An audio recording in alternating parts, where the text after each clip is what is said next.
شعبان کے بارے میں آپ صلی اللہ علیہ وسلم کا ارشاد ہے کہ فرمایا کہ شعبان میرا مہینہ ہے۔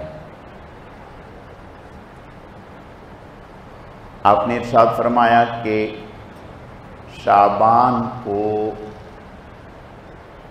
باقی مہینوں پر ایسے ہی فضیلت حاصل ہے جیسے مجھے باقی نبیوں پر فضیلت حاصل ہے۔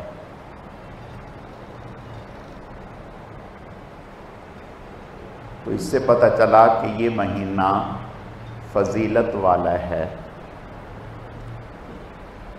آپ صلی اللہ علیہ وسلم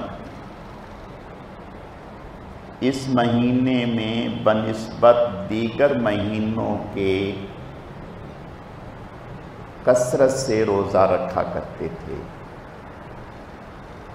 کبھی پورے مہینے کے بھی روزے رکھ لیتے، کبھی کچھ کم، لیکن جس قدر اس مہینے میں آپ صلی اللہ علیہ وسلم روزہ رکھتے